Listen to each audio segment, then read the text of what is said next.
18h30 par là. Bon, on était là jusqu'à 21h. Ils ont retrouvé des corps. Ils nous ont dit que non, c'est nos corps est dedans. Vu du ciel, il ne reste qu'un amas de débris. Un immeuble de 3 étages en construction, situé au cœur du quartier dense d'Abobo-Doumé à Yopougon, s'est effondré hier comme un château de cartes. Ce lundi matin, le corps sans vie de Koné Flagnan, l'une des victimes, a été retrouvé après une journée de recherche. L'un des parents de la défunte s'est rendu sur les lieux pour identifier le corps. Hier, on était là, vers les 16h, on m'a appelé, puisqu'elle faisait la servante que l'étage est tombé sur les bâtiments. Donc d'ici va arriver, il était 18h30 par là. Bon, on était là jusqu'à 21h. Ils ont retrouvé des corps, ils nous ont dit que non, c'est nos corps est dedans. Donc, en tout cas, on est rentré à la maison ce matin, il appelle. On dit non, c'est qu'elle mort. On dit non, elle n'est pas encore retrouvée.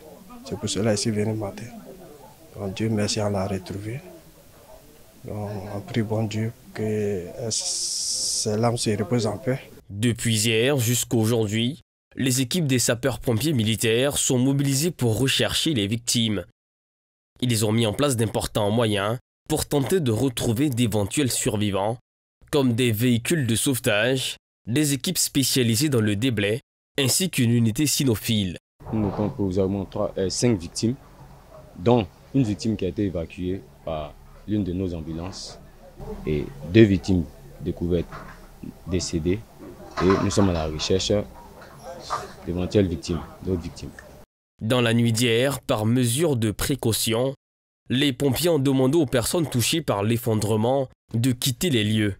Les victimes sont encore sous le choc et ne savent pas où se rendre pour se mettre en sécurité.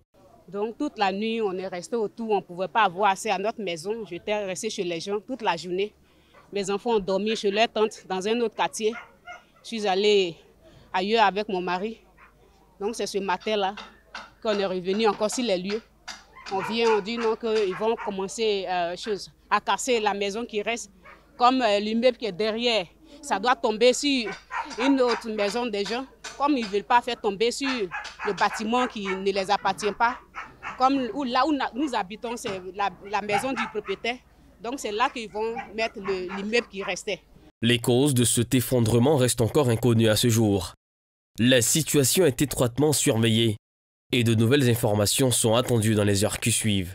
Les habitants, pour leur part, retiennent leur souffle en attendant l'évolution des recherches, espérant retrouver d'autres survivants.